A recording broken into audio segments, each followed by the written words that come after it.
UPSC ANM की तैयारी के लिए जो सीरीज़ चल रही थी उसी को आज हम लोग कंटिन्यू करेंगे। लेकिन आज का जो है क्लास जो है वो बहुत ही इम्पॉर्टेंट होने वाली है, क्योंकि आज जो है हम लोग देखेंगे original question paper. Original question paper जो है यानी कि जितना क्वेश्चन पूछा जाता है सारा का सॉल्यूशन देखेंगे, और जैसा क्वेश्चन आया हुआ था एग्जाम में हूबहू वैसा ही क्वेश्चन देखेंगे। इसलिए आप लोग जो है इसको स्किप नहीं कीजिएगा और इसको आप देखिएगा कि कैसा क्वेश्चन पूछा जाता है, क्योंकि ये एग्ज़ाम में पूछा हुआ क्वेश्चन है। इसीलिए आप लोग एक बार इसको प्रैक्टिस सेट के तौर पे ज़रूर बना लीजिएगा, क्योंकि इसमें जो है एएनएम का ऑल सब्जेक्ट से क्वेश्चन रहता है, जीके जीएस मैथ रीजनिंग जितना टोटल क्वेश्चन रहता है और सारा क्वेश्चन। तो इसलिए इस प्रीवियस ईयर क्वेश्चन को आप लोग ज़रूर से ज़रूर जो है देखिएगा। और आप लोगों का जो भी पढ़ाई होता है वो नोट्स पीडीएफ और जितना टेस्ट होता है सारा कुछ जो है टेलीग्राम पे आप लोगों को फ्री में मिलता है। इसलिए आप लोग जो है टेलीग्राम चैनल को ज़रूर से ज़रूर ज्वाइन कर लीजिए, वहाँ पे आप लोग जो है नोट्स को डाउनलोड कर सकती हैं। तो चलिए आप लोगों को क्वेश्चन पेपर की तरफ ले चलते हैं। तो देखिए ये रहा ओरिजिनल क्वेश्चन पेपर जो कि 2013 में पूछा हुआ है, एएनएम का क्वेश्चन पेपर है। आप लोग देख सकते हैं ये ओरिजिनल क्वेश्चन पेपर है, ठीक है।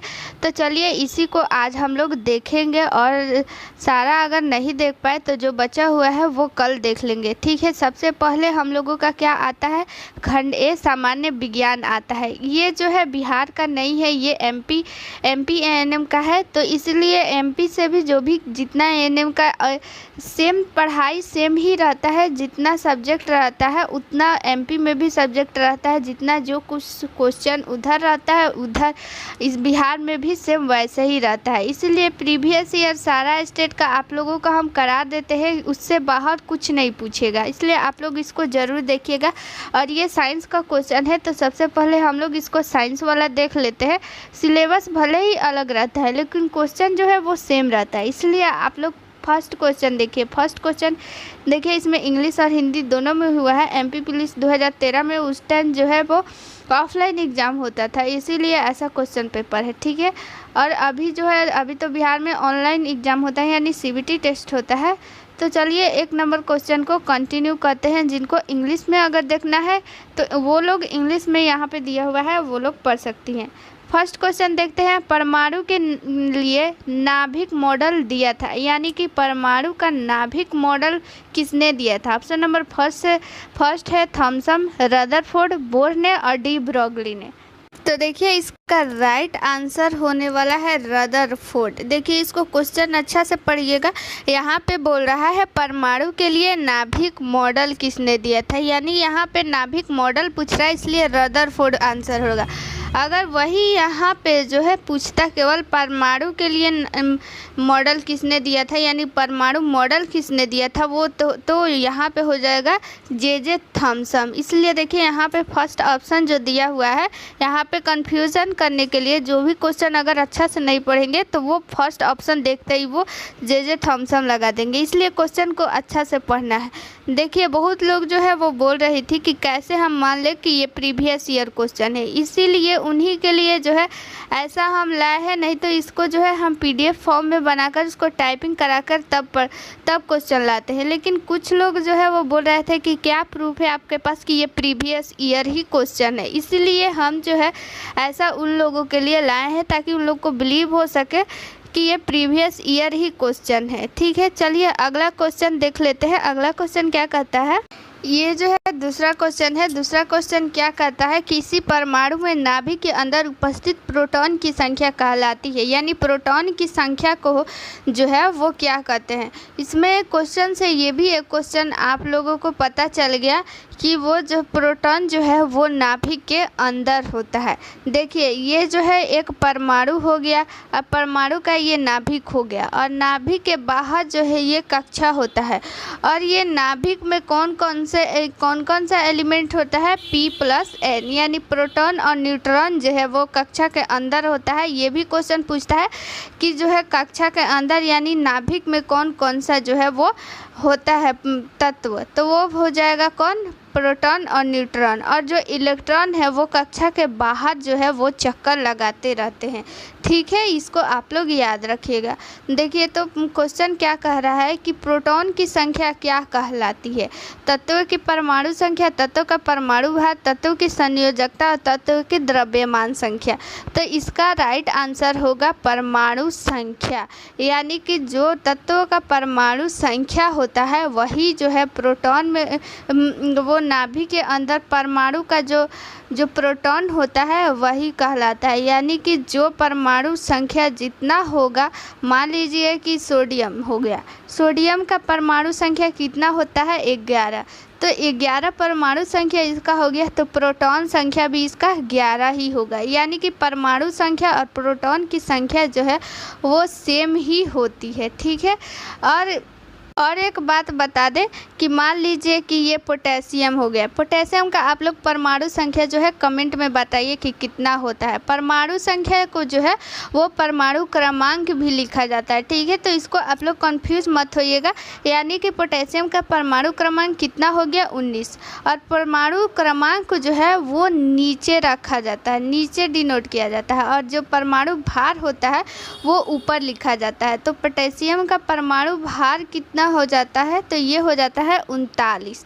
तो ये कभी कभी ऐसे भी पूछ देता है, ऐसे लिख देगा पोटेशियम का यहाँ पे, और यहाँ पे 39 लिख देगा, यहाँ पे 19, और पूछ देगा कि इसका परमाणु जो है वो भार कितना होगा। तो परमाणु भार ये जो है सीधा सीधा क्वेश्चन ये भी पूछ देता है। तो परमाणु भार इसका कितना हो जाएगा? यहाँ पे परमाणु भार हो जाएगा 39, और परमाणु क्रमांक जो हो जाएगा वो हो जाएगा 19। देखिए परमाणु भार जो है वो कितना हो जाएगा 39। देखिए एक याद रखिएगा, जेड से किसको डिनोट करते हैं? परमाणु जो है वो संख्या को जो है वो जेड से हम लोग डिनोट करते हैं, जेड से परमाणु संख्या। इसको भी याद रखिएगा क्योंकि कभी कभी जो है वो सिंबल भी पूछ देता है किससे डिनोट करते हैं। यानी इसका परमाणु जो है परमाणु संख्या का जो है वो सिंबल यानी कि संकेत क्या होता है? जेड होता है। और एक किसका होता है वो आप लोग कमेंट में बताइए, कमेंट में बताइए आप लोग, तब तक हम आगे बताते हैं। देखिए ये हो गया, क्या हो गया? परमाणु संख्या। परमाणु संख्या मान लीजिए किसी का 11 है तो उतना ही इसका जो है प्रोटॉन की संख्या होगा, उतना ही उसका इलेक्ट्रॉन की संख्या होगा। यानी कि जितना परमाणु संख्या होगा उतना ही इलेक्ट्रॉन की संख्या उसमें हो जाएगा और उतना ही प्रोटॉन की संख्या। एक क्वेश्चन और भी पूछता है यहाँ से कि प्रोटॉन की संख्या जो है वो धनात्मक होता है कि ऋणात्मक होता है? तो देखिए प्रोटॉन की संख्या जो है वो धनात्मक होता है। इसको देखिए याद करने का एक आसान सा तरीका ये है कि प्रोटॉन पी से डिनोट करते हैं, तो यहाँ पे प्रोटॉन पी से डिनोट करते हैं तो प्लस, पी से क्या हो जाएगा? प्लस, यानी कि धनात्मक। और ई को हम लोग याद कर लेंगे कि ये ऋणात्मक होता है, यानी कि माइनस वो का चिन्ह इस पर लगा रहता है। अगला क्वेश्चन देख लेते हैं। तीसरा नंबर क्वेश्चन क्या कहता है कि निम्न में से, देखिए इसको हम जूम कर देते हैं, चलिए हो गया। निम्न में से कौन सा पोषक अभाव विकार लक्षण विटामिन सी विशेष के अभाव के कारण होता है? यानी इसका सीधा कहने का मतलब ये है कि विटामिन सी की कमी से इसमें से कौन सा लक्षण है जो वो उत्पन्न हो जाता है? होठों का फटना, मसूड़ों से स्पंजी रक्तस्राव, पीत श्लेष्मस्मा और त्वचा का दरोरापन यानी कि दरार पड़ जाना, तो वो कौन सा हो जाएगा? तो विटामिन सी की कमी से जो है मसूड़ों से वो जो है स्पंजी स्राव यानी मसूड़ों से जो है वो ब्लड आने लगता है, रक्त का स्राव होने लगता है। और होठ का फटना, त्वचा का दरारेपन, ये सब जो है विटामिन ए के कमी से होता है।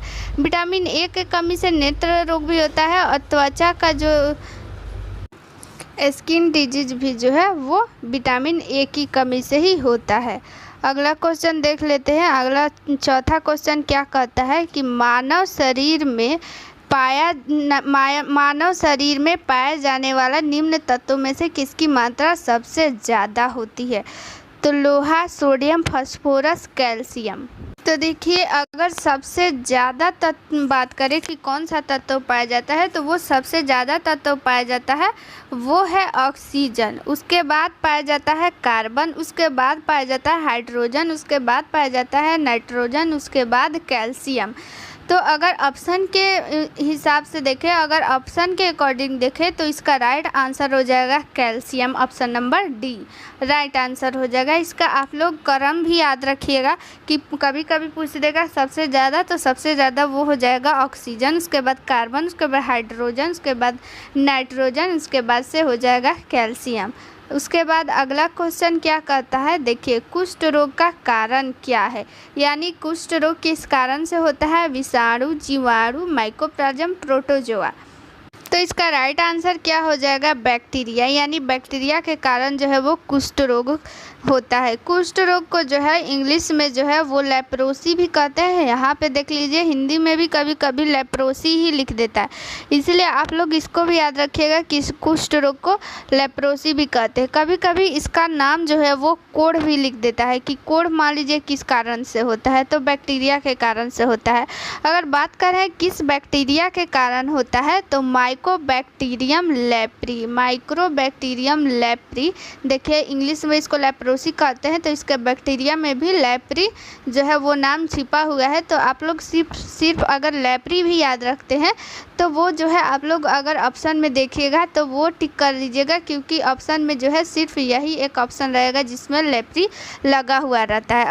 अगर क्वेश्चन ये भी पूछ दे अगर कि कुष्ठ रोग से जो है वो कौन सा अंग प्रभावित होता है, तो आप लोग बोलिएगा तंत्रिका तंत्र या फिर त्वचा, दोनों प्रभावित होता है। तंत्रिका तंत्र, त्वचा, तंत्रिका तंत्र, त्वचा, ये आप लोग याद रखिएगा। क्वेश्चन ये भी आ सकता है। देखिए अगला क्वेश्चन कहता है प्रशीतन खाद्य परीक्षण में मदद करता है। प्रशीतन मतलब यहाँ पे देखिए हिंदी वर्ड लिखा हुआ है, प्रशीतन मतलब रेफ्रिजरेटर, यानी कि इसको फ्रीज, यानी फ्रीज जो हम लोग घर में रहता है उसी को लिख रहा है प्रशीतन, यानी रेफ्रिजरेटर, यानी रेफ्रिजरेटर जो है यानी प्रशीतन जो है वो खाद्य को जो है परीक्षण यानी संरक्षण यानी सुरक्षित कैसे रख पाता है। यानी कि मान लीजिए उतना दिन तक उसमें खाना रह जाने के बावजूद भी जो है वो खराब क्यों नहीं होता है, किस कारण से, जीवाणुओं को नष्ट करके, जैव रासायनिक अभिक्रियाओं के दर को कम करके, एंजाइम क्रिया नष्ट करके, खाद्य पदार्थ को बर्फ़ की परत से ढक करके।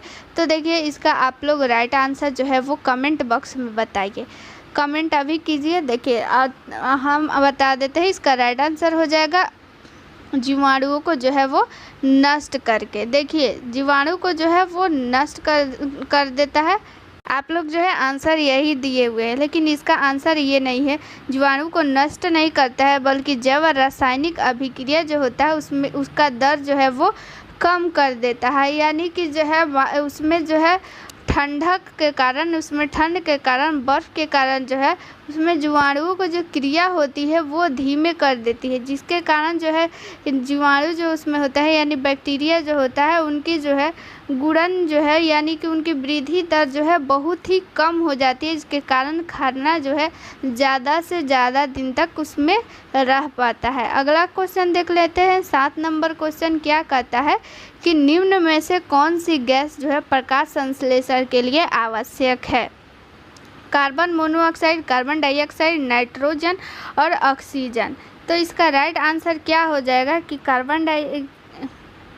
इसका राइट आंसर हो जाएगा कार्बन डाइऑक्साइड, यानी जब वो खाना बनाता है तो उस समय जो है वो कार्बन डाइऑक्साइड गैस जो है वो अंदर लेता है। इसीलिए देखिए रात को पेड़ के नीचे क्यों नहीं सोना चाहिए, इसका देखिए आप लोग को कारण बताते हैं। क्योंकि पेड़ पौधा जो है वो सनलाइट से दिन में जो है वो लेकर कार्बन डाइऑक्साइड लेकर खाना बनाता है, और सनलाइट से जब वो खाना बनाता है तो प्रकाश संश्लेषण की क्रिया करता है, तभी वो खाना बनेगा। और प्रकाश संश्लेषण की क्रिया जब वो करता है तो कार्बन डाइऑक्साइड जो है वो अंदर लेता है, और CO और जो O2 है यानी ऑक्सीजन जो है वो बाहर निकालता है। लेकिन अगर बात करते हैं कि रात के टाइम, तो रात के टाइम वो खाना नहीं बनाता है, यानी प्रकाश संश्लेषण की क्रिया जो है वो नहीं करता है, जिसके कारण वो केवल श्वसन लेता है। और श्वसन में जो है जैसे मनुष्य कार्बन डाइऑक्साइड बाहर छोड़ते हैं और O2 ग्रहण करते हैं, पेड़ पौधा भी सेम वैसे ही करते हैं। लेकिन दिन में पेड़ पौधा जो है वो खाना बनाते हैं, जिसके कारण से जो है वो CO2 मुक्त करते हैं। लेकिन दिन में खाना नहीं बनाने के कारण वो भी मनुष्य की तरह ही कार्बन डाइऑक्साइड छोड़ते हैं। इसीलिए जो है रात के नीचे जो है वो पेड़ के नीचे नहीं सोना चाहिए, क्योंकि उस टाइम जो है ऑक्सीजन की वहाँ पे कमी हो जाती है। देखिए अगला क्वेश्चन क्या कहता है, किस शारीरिक प्रक्रम में थ्रम्बिन का संबंध है, उत्सर्जन, प्रजनन, रक्त जमाव, वृद्धि। तो इसका राइट आंसर क्या हो जाएगा, राइट आंसर हो जाएगा रक्त जमाव। रक्त जमाव में जो है ये थ्रम्बिन क्या है, एक प्रकार की प्रोटीन है जो कि ब्लड में पाया जाता है। इसी थ्रम्बिन के कारण जो है वो रक्त का जमाव हो पाता है। जैसे ही कहीं जो है उंगली में जो है वो कट का निशान लग जाता है, वहाँ से जो है वो ब्लड स्रावित होने लगता है। तो ये थ्रम्बिन जो है रक्त जैसे ही बाहर निकलता है तो वायु के संपर्क में आकर जो है एक जालीनुमा संरचना वहाँ बना देता है, जिसके कारण से वो ब्लड जो है वो वहाँ पे जम जाता है, बाहर नहीं निकल पाता है, जिसके कारण जो है ये हमारे शरीर में रक्त के बाहर जो है नहीं निकालने में मदद करता है, यानी कि रक्त को जमा देता है। ये ऐसे ही हमारी जो है वो मदद करता है। अगला क्वेश्चन देख लेते हैं कि घड़ी की सेकंड की सुई का कोणीय वेग कितना होता है। तो इसका जो है घड़ी की सेकंड की सुई का कोणीय वेग कितना हो जाएगा, आप लोग ऑप्शन पढ़िए और इसको बनाइए और फिर आंसर दीजिए कमेंट बॉक्स में। तो इसका राइट आंसर क्या हो जाएगा, 60 जो है रेडियन पर सेकेंड, क्योंकि घड़ी की सेकंड की सुई जो है वो एक राउंड में जो है 60 जो है बार जो है 1 मिनट में जो है 60 सेकेंड हो जाता है, तो 60 रेडियन पर सेकेंड हो जाएगा।